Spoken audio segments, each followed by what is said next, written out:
నాకు ఇక్కడ ఓ పాయింట్ చెప్పండి.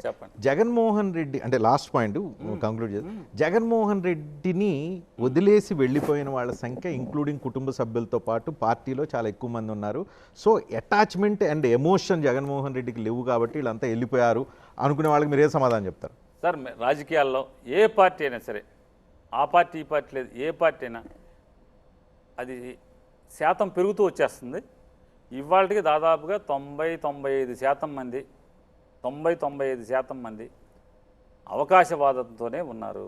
అవసరం ఉంటే దాంట్లో ఉంటారు, నాకు భవిష్యత్తు ఉంటే దాంట్లో ఉంటారు, నాకు భవిష్యత్తు లేదు అనుకుంటే ఎవడు దాంట్లో ఉండే కుటుంబ సభ్యులైనా, సొంత చెల్లెలైనా, సొంత తల్లి అయినా, పార్టీ నాయకులైనా, ఎంపీలైనా, పేరు నాని అయినా ఈ విశ్వంలో అంటే ఈ భూమి మీద కాదు, అంతరిక్షంలో కూడా, ఈ విశ్వంలో అధికారం, సెలబ్రిటీ స్టేటస్, అంటే అధికారానికి ఇవన్నీ పర్యాయ పదాలు, సెలబ్రిటీ స్టేటస్, గుర్తింపు, ఇట్లాంటివన్నీ. అధికారాన్ని మించిన మత్తు పదార్థం ఇంకోటి లేదు. ఆ మత్తుకి బానిసగానాడు ఆఖరికి అంతరిక్షవాసులు కూడా కాదు, జీవులు కాదు, చీమలు, దోమలు, పుల్లు, సింహాలు, తేనెటీగలు, ఏదైనా సరే ఆ అధికారం అనే దాంతో బలహీనతే అందరికీ అదో పెద్ద మత్తు పదార్థం. ఆ మత్తుకు అందరూ బానిసలే. ఆ మత్తులో నుంచి మీరు బయటకు రాలేకపోతున్నారు. వచ్చేసా కాబట్టి పోటీ చేయని చెప్పాను. మీరు కాదు, మీ పార్టీ ఎలక్షన్ అయ్యాకుండా అని అడిగాడు, ఈసారి నువ్వే పోటీ చేయమని. నేను చేయించాలని, రేపు 29కి నువ్వే ఉండాలన్నాడు.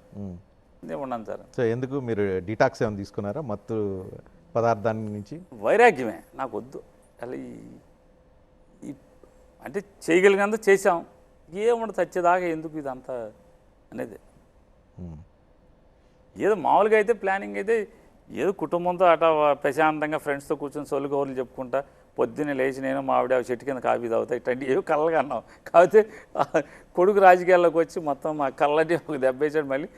మళ్ళీ నిర్మాణం చేసుకుంటున్నాం. పేకమేళ కూలిపోయింది. కొడుకు రాజకీయాల్లో రాకపోతే 100% ఏమన్నా ఉంటే ఇది ఎన్నాళ్ళు దాగలేము. సో మీ రిటైర్మెంట్ లైఫ్కి best of luck. Retirement life ఆంధ్రప్రదేశ్లో అంత ఈజీ కాదు, దట్టు వైఎస్ఆర్ కాంగ్రెస్ పార్టీలో అంత ఈజీ కాదు. వద్దో లేదో చూద్దాం.